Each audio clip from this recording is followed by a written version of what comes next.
नमस्कार दोस्तों, हमारे YouTube चैनल टेक्स आर्ट में आप सब लोगों का स्वागत है। दोस्तों, आज हम बात करने वाले हैं जून 2020 अपडेट्स की। वैसे तो बहुत सारे अपडेट्स आए हैं, लेकिन हम जो बात करने वाले हैं वो अपडेट्स हैं जीएसटी में, इनकम टैक्स में, कंपनीज एक्ट में और एमएसएमई में। हमने इन सभी एक्ट्स को कंपाइल करके एक ही वीडियो बनाई है ताकि आपको अलग अलग वीडियोज़ ना देखनी पड़े और ये इन्फॉर्मेशन आपको एक वीडियो से मिल जाए। लेकिन उससे पहले दोस्तों, हमारे चैनल को सब्सक्राइब ज़रूर कर दीजिएगा एंड बेल आइकन दबाना मत भूलिएगा। चलिए शुरू करते हैं। सबसे पहले हम बात करेंगे नोटिफिकेशन 52/2020 की, जो 24 जून को आई। ये एक बिग रिलीफ दिया गया है जीएसटी टैक्स पेयर्स को। इसके अंदर जो लेट फीस है, जब हम जीएसटीआर 3B भरते थे जुलाई 17 से जनवरी 20 की, उसको कैपिंग कर दिया गया है 500 रुपये तक। उस केस में क्या किया गया है कि अगर कोई जीएसटीआर 3B रिलेटेड टू जुलाई 17 टू जनवरी 2020 होती है और अगर हम उसकी रिटर्न 1 जुलाई से 30/9/20 तक भर देते हैं, तो ऐसे केस में आपके ऊपर लेट फीस जो है जो लगने वाली है वो इस तरह से लगेगी कि अगर आपकी टैक्स जो है उसके अंदर लायबिलिटी नील है तो आपके ऊपर लेट फीस नहीं लगेगी, यानी वो नील रहेगी अप टू 30 सितंबर 2020 अगर आप उसको फाइल कर देते हैं तो। और अगर आपकी टैक्स लायबिलिटी है रिटर्न के अंदर तो 500 पर रिटर्न आपको देना होगा। इसका मतलब क्या है, पहले जो है अगर आप जीएसटीआर 3B रिटर्न नहीं भरते थे और आपकी टैक्स लायबिलिटी बनती थी तो आपको 50 पर डे की लेट फीस देनी पड़ती थी जब तक आप रिटर्न नहीं भरते हैं, और जो मैक्सिमम 10,000 हुआ करती थी। और अगर आपकी टैक्स लायबिलिटी नहीं थी तो भी आपको 20 रुपये पर डे देनी पड़ती थी, मैक्सिमम 10,000 तक। तो इसके अंदर उस चीज़ को रिड्यूस 500 रुपये तक कर दिया गया है, यानी आपकी मैक्सिमम फीस जो आपको भरनी पड़ेगी वो 500 रहेगी, 10,000 नहीं। तो अगर आपने अपनी रिटर्न अभी तक नहीं भरी है तो उसको भर लीजिए, वरना ये बेनिफिट 30 सितंबर के बाद आपको नहीं मिलेगा। और 30 सितंबर के बाद रिटर्न फाइल करने पर आपको वही लेट फीस लगेगी जो ड्यू डेट से आपकी एप्लीकेबल होती है। पिछली वीडियो में हमने जीएसटीआर 3B जो थी वो जून 17 से जनवरी 20 तक के बारे में बात की थी। अब हम जीएसटीआर 3B जो फरवरी जुलाई 2020 से जुलाई 2020 तक की हमने भरनी है उसके बारे में बात करेंगे। उसमें भी सेम ही रूल है कि उसको भी कैप जो है 500 रुपये तक ही किया गया है। अगर जीएसटीआर 3B रिलेटेड टू होगी फरवरी 2020 से जुलाई 2020 तक और उसकी रिटर्न हम 30 सितंबर से पहले फाइल कर देते हैं, तो अगर टैक्स लायबिलिटी नहीं है तो लेट फीस आपकी नील रहेगी। और टैक्स अगर आपका है रिटर्न्स के अंदर तो ऐसे केस में 500 पर रिटर्न आपको देना होगा। और रिटर्न अगर आपने 30 सितंबर के बाद भरी तो पूरी लेट फीस लगेगी जो आपकी एप्लीकेबल है।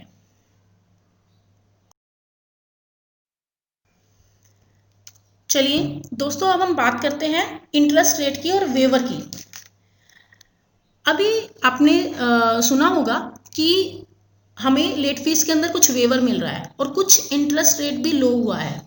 फरवरी 20 से जुलाई 20 की अगर हम रिटर्न फाइल करते हैं तो उस केस में जो है आपको मंथ वाइज क्या इंटरेस्ट रहेगा, क्या लेट फीस लगेगी, उसको हमने अलग अलग से डिफाइन किया है। चलिए बात करते हैं। पहले हम बात करेंगे ऐसी एसएससीज की जिसकी टर्नओवर 5 करोड़ से ऊपर है।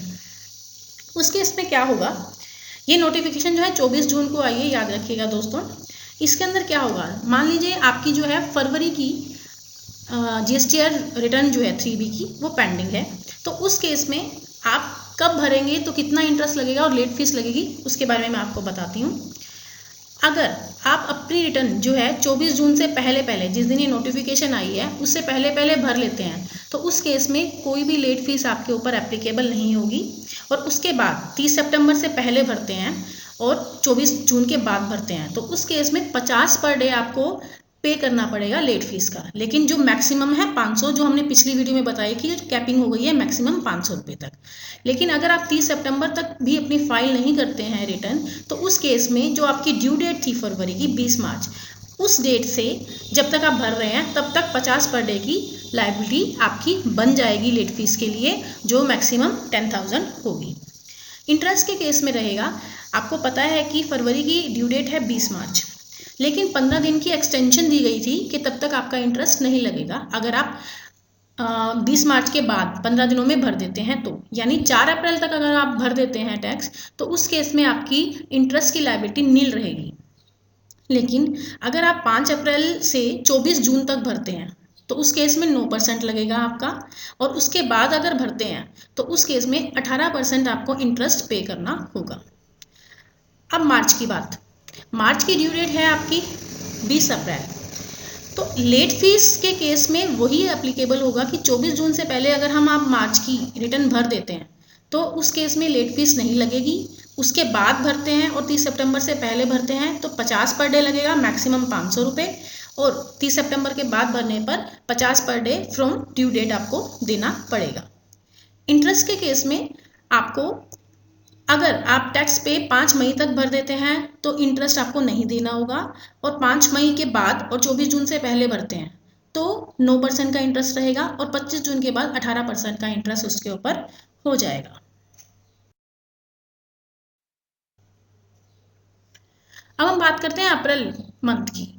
अगर अप्रैल मंथ की हम GST और 3B की रिटर्न जो है 24 जून तक भर देते हैं तो उस केस में लेट फीस एप्लीकेबल नहीं होगी, और उसके बाद 50 पर डे आपकी लगेगी 30 सितंबर तक, मैक्सिमम 500 रुपये, और 50 रुपये पर डे लगेगी अगर आप 30 सितंबर के बाद भरते हैं फ्रॉम 20 मई जो कि उसकी ड्यू डेट है। इंटरेस्ट के केस में 4 जून 2020 तक आपको कोई इंटरेस्ट नहीं देना। 5 जून से 24 जून के बीच में अगर टैक्स पे करते हो तो 9% का इंटरेस्ट लगेगा, और 25 जून के बाद जब तक आप पेमेंट करते हो आपका इंटरेस्ट 18% हो जाएगा। अब हम बात करते हैं मई 2020 की। मई 2020 में डेट को एक्सटेंड किया गया था वाइड नोटिफिकेशन 36/2020 जो 3 अप्रैल 2020 में आई थी, उसके अंदर डेट को एक्सटेंड कर दिया गया था 27 जून। तो इस केस में क्या होता है कि अगर आप 27 जून तक रिटर्न फाइल कर देते हैं तो ना ही आपको इंटरेस्ट देना है, ना ही आपको कोई लेट फीस देनी है, लेकिन उसके बाद आपको 18% का इंटरेस्ट देना पड़ेगा, और जो आपकी लेट फीस होगी वो 30 सितंबर से पहले हुई 50 पर डे होगी, 500 रुपये मैक्सिमम, और उसके बाद आपकी 50 पर डे फ्रॉम 27 जून जो है वो हो जाएगी, और मैक्सिमम 10,000 रहेगी। अब हम बात करते हैं जून 2020 की। जून 2020 के अंदर और जुलाई 2020 के अंदर जो है हमें ड्यू डेट का ध्यान रखना पड़ेगा, मतलब इसमें और कोई एक्सटेंशन नहीं है। इसमें इंटरेस्ट के लिए कहा गया है कि जो ड्यू डेट है आप तब तक भर देते हैं तो उस केस में आपको इंटरेस्ट नहीं देना पड़ेगा, वो चाहे जून हो चाहे जुलाई हो, और उसके बाद भरने पर आपको 18% का इंटरेस्ट देना पड़ेगा। लेट फीस के अंदर ड्यू डेट तक भरने पर तो आपको कोई भी लेट फीस नहीं देनी, लेकिन ड्यू डेट के बाद और 30 सितंबर से पहले आपके ऊपर वही रूल होगा कि 50 पर डे लगेगा, मैक्सिमम 500, और 30 सितंबर के बाद भरने पर 50 पर डे आपकी ड्यू डेट से शुरू हो जाएगा, मैक्सिमम 10,000 तक।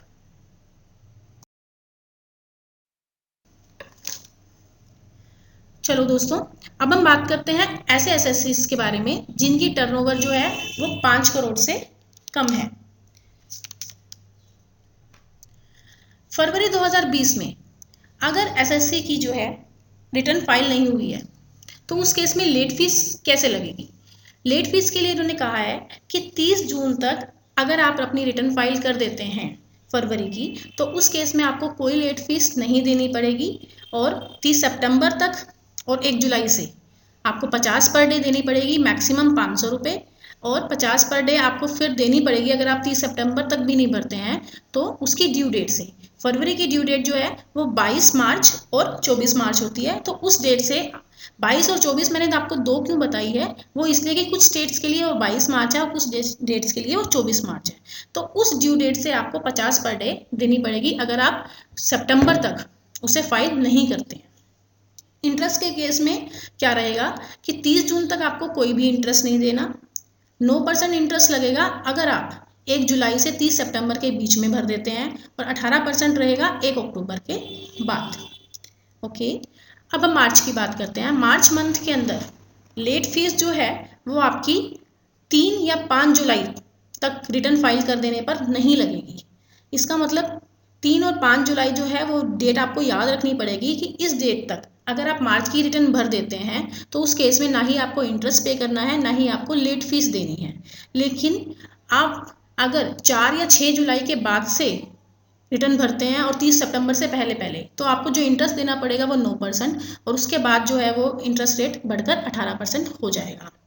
लेकिन लेट फीस के मामले में वही चलेगा कि अगर आप 3 जुलाई और 5 जुलाई के बाद रिटर्न भर रहे हैं और 30 सितंबर से पहले, तो वो 50 पर डे की आपको जो है लेट फीस देनी पड़ेगी, जो मैक्सिमम 500 रुपये है, पिछली कैपिंग में हमने बताया आपको। और 50 पर डे देना पड़ेगा अगर आप फाइल 30 सितंबर के बाद करते हैं, जो इसकी ड्यू डेट होगी उसके बाद से। दोस्तों यहाँ याद रखिएगा कि मार्च की ड्यू डेट है 22 अप्रैल और 24 अप्रैल, ठीक है। तो उस डेट के बाद से आपको 50 रुपये देने होंगे, ना कि जो उसने पहले बताया था कि लेट फीस आपकी 5 जुलाई तक नील है। आपको यहाँ पे ड्यू डेट याद रखनी पड़ेगी हर किसी की, कि लेट फीस जो है अगर आप 30 सितंबर तक नहीं भरते हैं तो आपको लेट फीस ड्यू डेट से देनी होती है। अब अप्रैल मंथ के अंदर अगर आप 6 जुलाई 2020 या 9 जुलाई 2020 के तक अपनी रिटर्न भर देते हैं, तो उस केस में ना ही आपको कोई इंटरेस्ट पे करना है, ना ही आपको कोई लेट फीस देनी है, यानी लेट फीस का वेव किया गया है।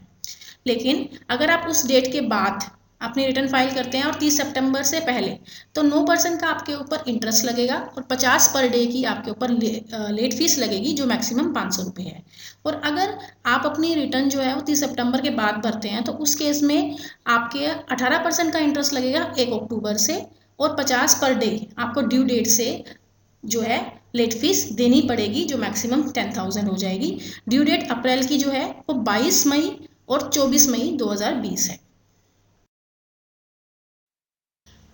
दोस्तों अब हम बात करते हैं मई 2020 की। मई 2020 की ड्यू डेट है 12 जुलाई और 14 जुलाई 2020।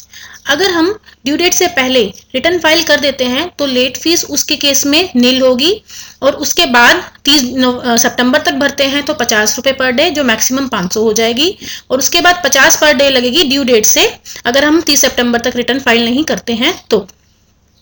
इंटरेस्ट के केस में 12 सितंबर और 15 सितंबर से पहले अगर टैक्स पे करते हैं तो इंटरेस्ट नील रहेगा।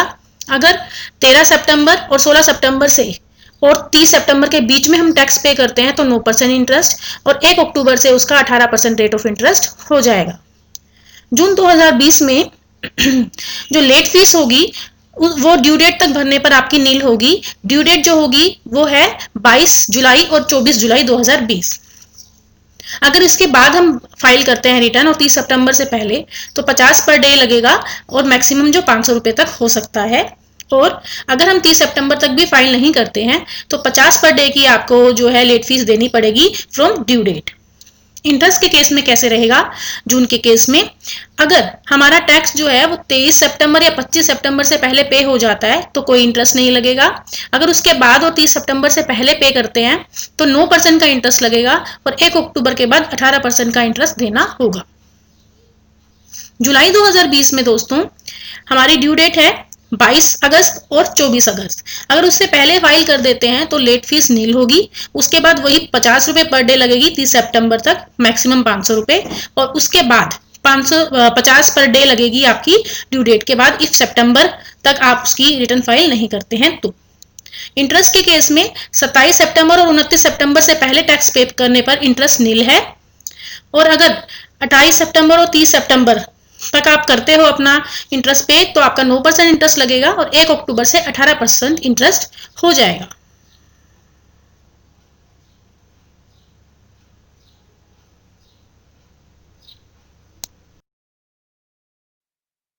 दोस्तों अभी हमने जो बात की थी वो जीएसटीआर 3B के बारे में बात की थी कि फरवरी से लेकर जुलाई तक अगर आप जीएसटीआर 3B रिटर्न भरते हैं तो उस केस में आपको कितना इंटरेस्ट पे करना पड़ेगा, कितनी आपकी लेट फीस वेव की जाएगी। अब हम जो बात करने वाले हैं वो है waiver of late fees of GSTR 1। GSTR 1 file करने के लिए भी कुछ लेट फीस को वेव किया गया है, उसके बारे में मैं आपको बताती हूँ वो क्या है। आपको इसको मंथ वाइज ही बताऊंगी मैं इसमें भी आपको। पहले हम मंथली फाइलर्स की बात करते हैं कि फरवरी 2020 की जो है कोई ड्यू डेट एक्सटेंड नहीं हुई है, उस केस में आपको जो है 11 मार्च तक अपनी जीएसटीआर 1 फाइल करनी है, कोई लेट फीस की वेवर नहीं हुआ है। मार्च 2020 के अंदर आपकी ड्यू डेट बनती है 11 अप्रैल की, मंथली फाइलर्स की बात कर रहे हैं दोस्तों हम लोग, तो उस केस में आपकी लेट फीस नहीं लगेगी अगर हम 10 जुलाई तक अपनी रिटर्न फाइल कर देते हैं। अप्रैल के केस में ड्यू डेट है 11 मई 2020, लेकिन लेट फीस आपकी 24 जुलाई तक नहीं लगेगी, उसके बाद आपकी लगनी शुरू हो जाएगी। मई के केस में आपको ड्यू डेट जो है 11 जून है, लेकिन लेट फीस आपकी 28 जुलाई से पहले फाइल करने पर नहीं लगने वाली। जून के केस में 11 जुलाई आपकी ड्यू डेट है और 5 अगस्त तक अगर आप फाइल कर देते हैं रिटर्न तो उस केस में भी आपकी कोई लेट फीस नहीं होगी। जुलाई के केस में 11 अगस्त ही आपकी डेट है, उसमें कोई एक्सटेंशन अभी तक नहीं हुई है। अब हम बात करते हैं क्वार्टरली फाइलर्स की। क्वार्टरली फाइलर्स के बारे में जो है वो क्या है कि जनवरी से मार्च की जो रिटर्न है उसकी ड्यू डेट होती है आपकी 30 अप्रैल। उस केस के अंदर उस डेट को एक्सटेंड किया गया है 17/7 तक, यानी अगर 17/7 तक आप अपनी रिटर्न फाइल कर देते हैं जीएसटीआर 1 तो आपके ऊपर कोई भी लेट फीस एप्लीकेबल नहीं होगी। और अगर जो अप्रैल से जून की आपकी जो अभी जीएसटीआर 1 की रिटर्न है उसकी ड्यू डेट है आपकी 31 जुलाई, उसको बढ़ाकर भी 30/8 कर दिया गया है, यानी कोई लेट फीस एप्लीकेबल नहीं होगी 3/8 तक। सॉरी 30/8 नहीं है, 3/8 है। 3 अगस्त तक अगर आप अपनी रिटर्न फाइल कर देते हैं तो आपके ऊपर कोई भी लेट फीस एप्लीकेबल नहीं होने वाली। जुलाई से सितंबर के लिए कोई एक्सटेंशन नहीं है, अभी तक उसके बारे में कुछ नहीं कहा गया है। उसके लिए जो ड्यू डेट आपकी पहले थी वही है 31 अक्टूबर 2020।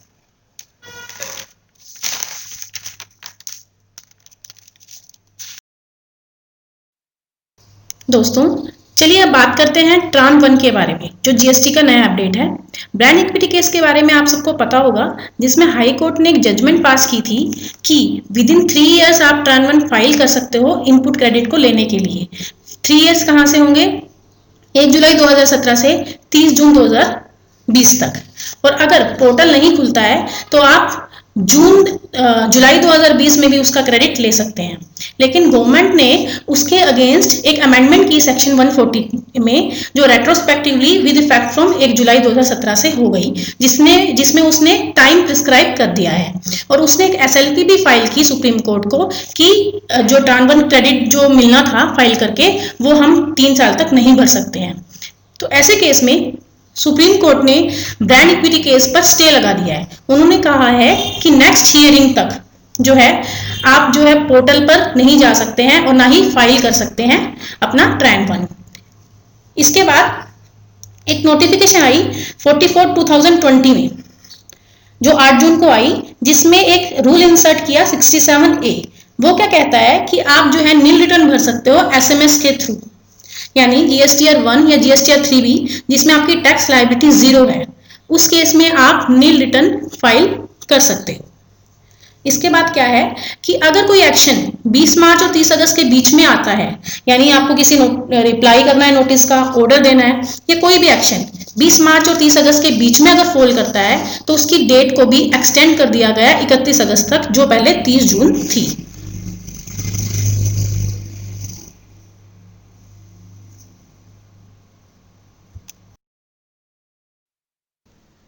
दोस्तों अब हम बात करेंगे कि डायरेक्टर रेम्युनरेशन के ऊपर जीएसटी लगेगा या नहीं लगेगा। Clay craft India private limited के केस के बारे में आप सबको पता होगा कि उसमें एक रूलिंग प्रोनाउंस हुई थी 20 फरवरी 2020 में कि डायरेक्टर जो है वो कंपनी का एम्प्लॉय नहीं है और उसकी ट्रांजैक्शन जो है वो अंडर सेक्शन शेड्यूल 3 में नहीं आती। तो ऐसे केस में उसके ऊपर आरसीएम एप्लीकेबल होगा अंडर नोटिफिकेशन 13/2017, जो 28 जून 2017 में आई थी। लेकिन ये कंसेप्ट जो है वो प्रिंसिपली रॉन्ग है। तो इसको खत्म करने के लिए एक सर्कुलर इशू किया गया 140/10/2020, जो 10 जून में आया है। उसमें ये क्लैरिफाई किया गया है कि डायरेक्टर रेम्युनरेशन जो पे की जाती है वो as a contract of services दी जाती है, subject to TDS under section 192। तो उसके ऊपर आरसीएम एप्लीकेबल नहीं होगा। अगर डायरेक्टर प्रोफेशनल सर्विसेज देता है और उसके बदले में उसको रेम्युनरेशन मिलती है तो उस केस में उसके ऊपर आरसीएम लगेगा। इसके अलावा अगर कोई सम जो है वो इंडिपेंडेंट या नॉन एग्जीक्यूटिव डायरेक्टर को पे किया जाता है तो उसके ऊपर भी आरसीएम जो है अंडर जीएसटी एक्ट लगेगा। चलो नेक्स्ट अमेंडमेंट के बारे में बात करते हैं, जो है कंपोजिशन स्कीम के बारे में। नोटिफिकेशन आया 50/2020, जो 24 जून को आया था। उसमें कंपोजिशन स्कीम्स के कुछ रेट प्रिस्क्राइब किए हैं जो एप्लीकेबल 1/4/2020 से होंगे। वो क्या है?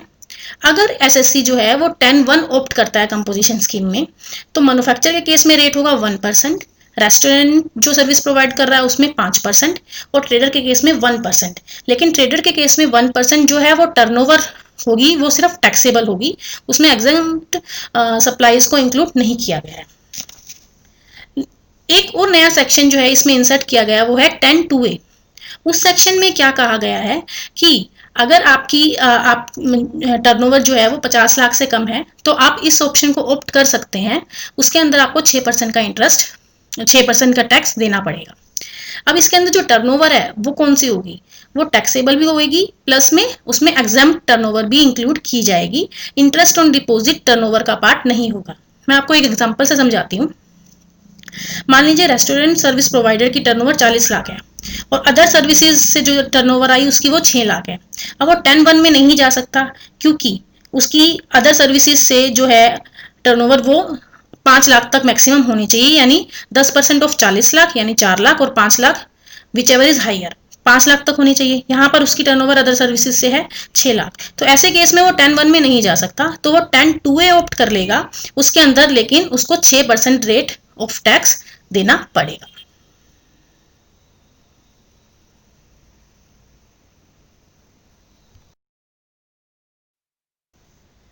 दोस्तों, अब हम बात करते हैं कुछ प्रोविजंस की जो नोटिफाई हुए हैं नोटिफिकेशन नंबर 49/2020 में, जो 24 जून 2020 को आई है और जो इफेक्टेड होंगे 1 जुलाई 2020 के बाद। पहला है सेक्शन 2 सबसेक्शन 114। इस सेक्शन के अंदर यूनियन टेरिटरीज की लिस्ट को डिस्क्राइब किया गया है। तो अब जो है न्यू दादरा नागर हवेली एंड दामन दीव और लद्दाख को सेपरेट यूटी घोषित कर दिया गया है। इस अमेंडमेंट से गवर्नमेंट जीएसटी के नए प्रोविजन लाएगी इन यूटीज के लिए, जैसे separate state code, separate authority. Second है सेक्शन 109। जैसे कि हमने अभी बताया कि लद्दाख को सेपरेट यूटी घोषित कर दिया गया है, तो इसके लिए बेंच ऑफ अपीलिएट ट्रिब्यूनल भी अलग से फॉर्म किया जाएगा। पहले ये जेएनके अथॉरिटीज के अंडर आता था। सेक्शन 168(2) ये क्या कहता है कि इस सेक्शन के अंदर पहले सीबीआईसी और कमिश्नर ऑफ जॉइंट सेक्रेटरी के पास पावर हुआ करती थी कि वो डायरेक्शन इशू कर सकते थे 2 मैटर्स के लिए, लेकिन अब कमिश्नर की पावर्स को विड्रॉ कर लिया गया है, यानी सीबीआईसी यानी बोर्ड को ही सिर्फ पावर है कि वो डायरेक्शंस इशू कर सकते हैं 2 मैटर्स के ऊपर। Firstly order verification of books, या दूसरा कोई टाइम लिमिट एक्सटेंड करनी हो इनपुट या कैपिटल गुड्स को प्रीमिसेस में लाने के लिए जो वर्कर के केस में। नेक्स्ट है सेक्शन 172।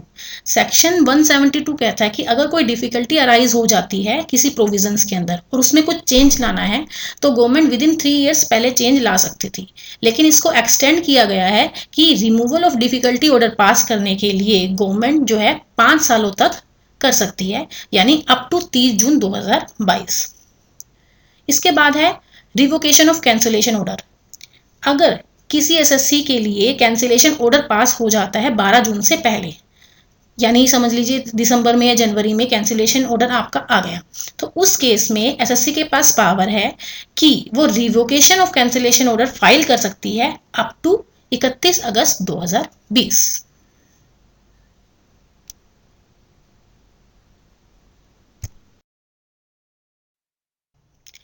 अब हम बात करते हैं कि इनकम टैक्स में क्या अपडेट्स आए हैं। अभी तक हमने जीएसटी के अपडेट्स के बारे में बात की, अब हम इनकम टैक्स के अपडेट्स के बारे में बात करेंगे। वो क्या कहती हैं, नोटिफिकेशन आया था आपके पास, या ये ऑर्डिनेंस आया था, आपको पता होगा 31 मार्च में, जिसके अंदर कुछ ड्यू डेट्स एक्सटेंड की गई थी फॉर कंप्लायंस और ड्यू डेट ऑफ पेमेंट्स, जो 30 जून कर दिया गया था, उसको फर्दर एक्सटेंड किया गया है 35/2020 में कि ड्यू डेट कोई कंप्लायंस की आती है तो आप दूसरी डेट्स तक उसको फाइल कर सकते हैं विदाउट एनी फीस। वो क्या क्या है, पहला है आधार एंड पैन लिंकिंग।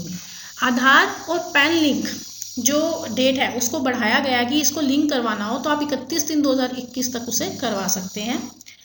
अगर आपकी 18-19 फाइनेंशियल ईयर की रिटर्न अभी तक नहीं भरी है या फिर भर गई है उसको रिवाइज करना है, तो उसकी लास्ट डेट भी 31 जुलाई कर दी है 30 जून से बढ़ाकर। फाइनेंशियल ईयर 19-20 की आईटीआर जो आप पहले 31 जुलाई तक भरते थे इंडिविजुअल के केस में, वो आप 30 नवंबर तक भर सकते हैं। ऑडिट रिपोर्ट की डेट जो 30 सितंबर होती थी फाइनेंशियल ईयर 19-20 के लिए, उसको 31 अक्टूबर किया गया है। टीडीएस रिटर्न जो जनवरी से मार्च क्वार्टर की होती थी, उसको 31 जुलाई कर दिया गया है। कोई भी प्रोसीडिंग्स जो 20 मार्च से 31 दिसंबर के बीच में आती है, उस प्रोसीडिंग्स को कंप्लीट करने के लिए भी डेट 31 मार्च 2021 कर दी गई है। कोई भी इन्वेस्टमेंट जो आप फाइनेंशियल ईयर 18-19 के लिए करना चाह रहे थे, तो उस केस में भी आपकी इन्वेस्टमेंट की डेट को बढ़ा दिया गया है। 18-19 नहीं, sorry, financial year 19-20। Financial year 19-20 की आप डिडक्शन 31 मार्च तक ही ले सकते थे, यानी आप कोई इन्वेस्टमेंट करते हो तो 31 मार्च तक आपको करनी पड़ेगी, तभी आपको डिडक्शन मिलती थी। उसको एक्सटेंड किया गया है फर्दर 31 जुलाई तक। यानी आपको अगर कोई पीपीएफ में डिपॉजिट करवाना हो, कोई एलआईसी वाला हो, 54 सेक्शन हो, कोई इन सब सेक्शंस के अंदर आपको छूट दी गई है कि 31 जुलाई तक आप जो है इन्वेस्टमेंट कर सकते हैं और उसकी डिडक्शन आपको फाइनेंशियल ईयर 19-20 में मिल जाएगी। उसके बाद है TDS certificate. TDS certificate under section 192 जो सैलरी के केस में मिलने वाला है, उसको 15 अगस्त की डेट तक एक्सटेंड कर दिया गया। दोस्तों, इसके अंदर एक पॉइंट है कि जो 234A सेक्शन है वो कब लगेगा कब नहीं।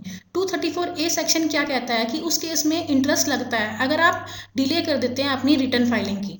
यानी 31 जुलाई अगर आपकी डेट ऑफ रिटर्न है और आपने वो फाइल नहीं की, तो उसके बाद आप जब भी भरते हो तो उसके ऊपर आपका 234A सेक्शन लग जाता था और आपको इंटरेस्ट 1% का पर मंथ का देना पड़ता था। लेकिन उसके अंदर एक राहत दी गई है, वो क्या है कि अगर आपका self assessment tax after TDS और एडवांस टैक्स जो है वो 1 लाख का बचा हुआ है फाइनेंशियल ईयर 19-20 का, ओके, और आप जो है वो भर नहीं पाए 31 मार्च तक, तो ऐसे केस में आप रिटर्न फाइल 31 जुलाई तक करते तो आप भर देते। अभी आपकी डेट एक्सटेंड हो गई है 30/11। तो अगर आप 1 लाख तक का सेल्फ असेसमेंट टैक्स 30/11 से पहले भर देते हैं, 30/11 को भी भर देते हैं, तो उस केस में आपके ऊपर 234A सेक्शन अप्लाई नहीं होगा, आपको उसके ऊपर कोई इंटरेस्ट नहीं देना पड़ेगा।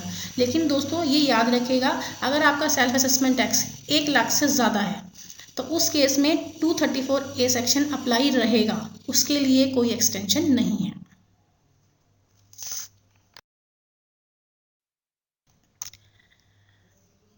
अब हम बात करते हैं जो प्रोविजंस एप्लीकेबल होंगे 1 जुलाई 2020 के बाद। पहले हम बात करेंगे इंटरेस्ट की। अभी मैंने पिछली वीडियो में आपको बताया कि एक नोटिफिकेशन आया था 35/2020 जिसमें ड्यू डेट कंप्लाइंस की बढ़ा दी गई थी फर्दर। लेकिन इंटरेस्ट के केस में जो है ऐसा नहीं हुआ था।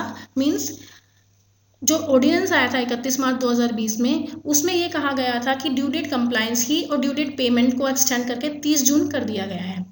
तो ड्यू डेट कंप्लाइंस की तो फर्दर एक्सटेंड होगी 35/2020 में, लेकिन इंटरेस्ट के केस में ऐसा नहीं हुआ। इंटरेस्ट के केस में ऐसा है कि अगर आप 30 जून तक अपनी कोई भी जो ड्यू डेट आपकी थी और उसकी आप पेमेंट कर देते हो तो आपके ऊपर लोअर इंटरेस्ट लगेगा, जो कि आपका 75% ऑफ एक्चुअल इंटरेस्ट था।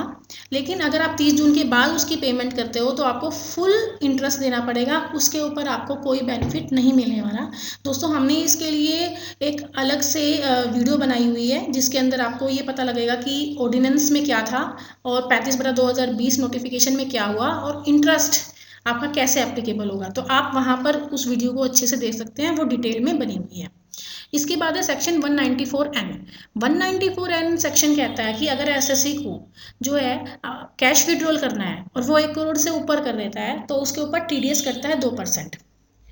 तो इसके अंदर अमेंडमेंट क्या आई, उसमें जो है गवर्नमेंट ने आईटीआर को लिंक कर दिया। उन्होंने क्या कहा कि एक बंदा जो है वो कैश विड्रॉल करता है, लेकिन साथ साथ ये भी देखा जाएगा कि उसने रिटर्न फाइल की हुई है पिछले 3 सालों की या नहीं। यानी अगर पिछले 3 सालों की उसने रिटर्न फाइल की हुई है और उसने कैश विड्रॉल 1 करोड़ कर लिया तो उस केस में आपका 2% का ही टीडीएस रहेगा। लेकिन आपने पिछले 3 सालों की रिटर्न फाइल नहीं की हुई है या किसी 1 साल की नहीं की हुई है, उस केस में 20 लाख से ऊपर विड्रॉ करते ही आपको 2% का टीडीएस कट जाएगा। और अगर आप 1 करोड़ से ऊपर कर लेते हो तो उस केस में 5% का आपको टीडीएस देना होगा। इसके लिए भी दोस्तों हमने एक सेपरेट वीडियो बनाई हुई है 194N सेक्शन के ऊपर, आप वहाँ पर जाकर उसको डिटेल में स्टडी कर सकते हैं। अब हम बात करते हैं कॉस्ट इन्फ्लेशन इंडेक्स की। कॉस्ट इन्फ्लेशन इंडेक्स जो है वो नोटिफिकेशन 32/2020 जो 12 जून को आया है उसके अंदर 301 नोटिफाई किया गया है कैपिटल गेन पर्पस के लिए।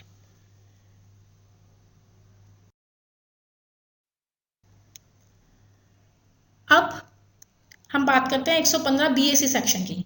115 बीएसी सेक्शन जो है फाइनेंस एक्ट 2020 के अंदर इंसर्ट किया गया है। इसके अंदर न्यू स्कीम दी गई है टैक्सेशन की। मतलब अगर कोई इंडिविजुअल और एचयूएफ नॉर्मल स्कीम के अंदर नहीं जाना चाहता तो वो ये ऑप्शन ऑप्ट कर सकता है। इस ऑप्शन के अंदर वैसे तो बहुत डिटेल स्टडी है जिसके लिए हमने एक सेपरेट वीडियो बनाई है, आप वहाँ पर जा सकते हैं।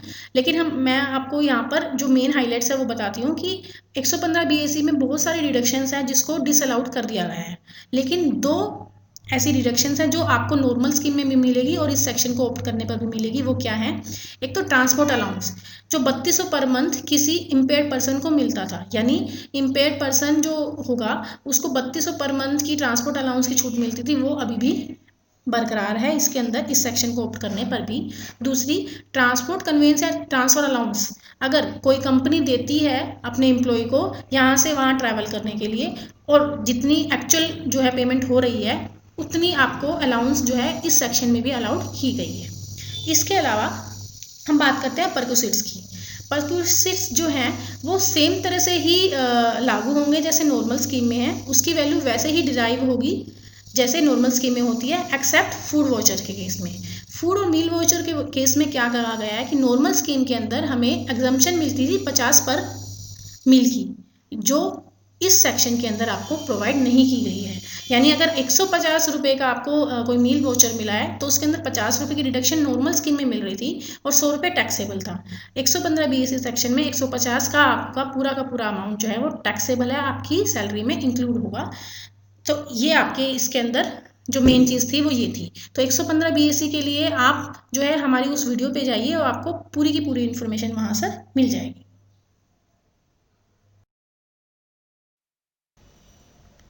दोस्तों अब हम बात करेंगे कंपनीज एक्ट में जो अपडेट आए हैं उसके बारे में। चार्ज को फाइल करने के लिए एक रिलैक्सेशन दी गई है। वो क्या है? सर्कुलर आया है 23/2020 जो 17 जून को।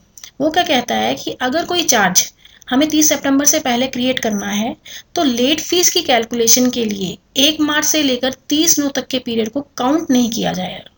दोस्तों आपको पता होगा कि कोई भी चार्ज हमें 1 महीने के अंदर फाइल करना होता है और अगर हम 1 मंथ में नहीं कर पाते हैं तो within 120 days with late fees हम उसको फाइल कर सकते हैं।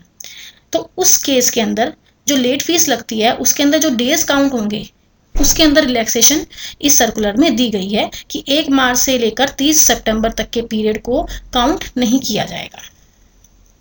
इसके अलावा एमसीए ने एक और रिलैक्सेशन दी है। वो क्या है कि कुछ एजेंडास को अप्रूव करने के लिए बोर्ड मीटिंग वीडियो कॉन्फ्रेंसिंग के थ्रू कर सकते हैं 30 सितंबर तक। इससे पहले ये 30 जून तक था, अब इसको एक्सटेंड किया गया है 30 सितंबर तक कि अगर हमें कोई फाइनेंशियल स्टेटमेंट समझ लो अप्रूव करवानी है तो उस केस में बोर्ड मीटिंग की जा सकती है वीडियो कॉन्फ्रेंसिंग के थ्रू 30 सितंबर तक। इसके बाद क्या चेंज आया है कि कोई भी इंडिपेंडेंट डायरेक्टर अगर अपना नाम रजिस्टर करवाना चाहता है डाटा बैंक में ऑनलाइन तो उस केस में भी वो 30 तक ऐसा कर सकता है। पहले ये भी 30 जून तक ही थी, इसको फर्दर एक्सटेंड करके 30 कर दिया गया।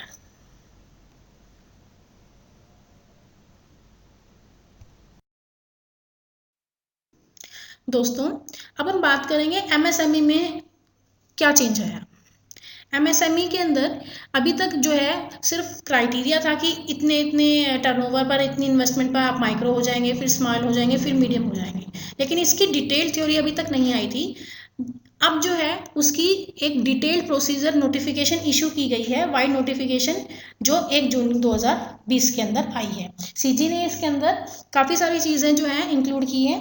पहले तो उसने ये बताया कि क्लासिफिकेशन कैसे होगी, मींस माइक्रो जो एंटरप्राइज कौन सी होगी जिसकी investment plant and machinery and equipment में 1 करोड़ से कम हो और टर्नओवर 5 करोड़ से कम हो तो वो माइक्रो एंटरप्राइज कहलाएगा। 10 करोड़ से कम इन्वेस्टमेंट होने पर और टर्नओवर 50 करोड़ से कम होने पर वह स्मॉल के केस में आ जाएगा। और मीडियम एंटरप्राइज वो तब होगा जब उसकी इन्वेस्टमेंट जो है 50 करोड़ से कम है और टर्नओवर 250 करोड़ से कम है, तो वो मीडियम एंटरप्राइज जो है वो कहलाएगा। उसने इसके अलावा क्या कहा गया है, जो ये टर्नओवर और इन्वेस्टमेंट है उसके लिए पैन बेस्ड क्राइटेरिया यूज़ किया जाएगा। यानी जो है अगर आपकी किसी कंपनी की जो है नंबर ऑफ़ यूनिट्स हैं, नंबर ऑफ जीएसटी नंबर्स उसने बहुत सारे ले रखे हैं, उसके यूनिट्स बहुत सारी हैं, तो उस केस में उन सारी टर्नओवर्स को क्लब करके सिंगल माना जाएगा, क्योंकि पैन बेस इंडिया के अंदर एक ही पैन मिलता है, तो उस पैन बेस पर ही टर्नओवर को कैलकुलेट किया जाएगा, इन्वेस्टमेंट को कैलकुलेट किया जाएगा। आपकी जो इन्वेस्टमेंट और टर्नओवर होगी उसको पिछले साल की आईटीआर और जीएसटी रिटर्न से लिंक किया जाएगा। एक्सपोर्ट टर्नओवर जो पहले इंक्लूड होती थी आपकी टर्नओवर में, वो अब एक्सक्लूड कर दी गई है इस प्रोसीजर के अंदर। अगर आपके पास उद्योग आधार नंबर ऑलरेडी है तो भी आपको फ्रेशली अप्लाई करना पड़ेगा उद्यम रजिस्टर पोर्टल के ऊपर, और एक रजिस्ट्रेशन नंबर एक पैन वाले को ही मिलेगा। मल्टीपल यूनिट्स के लिए मल्टीपल नंबर्स प्रोवाइड नहीं किए जाएंगे, और उद्यम रजिस्ट्रेशन नंबर के लिए आपको उद्यम रजिस्ट्रेशन पोर्टल पर जाना पड़ेगा। चलिए दोस्तों, बात करते हैं इंडियन बैंक्रप्सी कोड के बारे में। इसमें भी एक चेंज आया है कि कोई फ्रेश एप्लीकेशन जो है अंडर आईबीसी किसी क्रेडिटर के अगेंस्ट नहीं फाइल की जा सकती सितंबर तक, अगर वो कोई डिफ़ॉल्ट करता है और उस डिफ़ॉल्ट का पीरियड 6 महीने होता है फ्रॉम 25 मार्च, या फिर 1 साल होता है 25 मार्च, या कोई भी पीरियड जो नोटिफाइड हुआ है, ऐसे केस में उसके अगेंस्ट कोई फ्रेश एप्लीकेशन नहीं की जा सकेगी। ये ऐसा इसलिए किया गया है कि कोविड-19 की वजह से उनको कुछ राहत मिले कि वो कुछ पेमेंट जो नहीं कर पा रहे हैं उसके अगेंस्ट उनके कोई भी एप्लीकेशन फाइल ना हो। इसके अलावा कोई डायरेक्टर या पार्टनर कंपनी का जिसको पता है कि नॉन पेमेंट हो रही है और डिफ़ॉल्ट जो है वो विद इन 6 मंथ हो रहा है फ्रॉम 25 मार्च, तो ऐसे केस में उनके अगेंस्ट भी कोई एक्शन नहीं लिया जा सकता। यही चेंज आईबीसी कोड में किया गया है।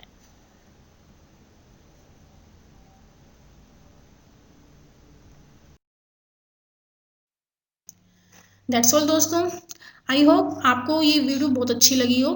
प्लीज़ हमारे चैनल को लाइक सब्सक्राइब करना मत भूलिएगा, क्योंकि ऐसी अपडेट्स हम टाइम टू टाइम लाएंगे, और अगर आपने बेल आइकन दबाया हुआ होगा तो ही आपको उसकी नोटिफिकेशन का जल्दी पता लगेगा और आप इसके बारे में देख सकेंगे। Thank you.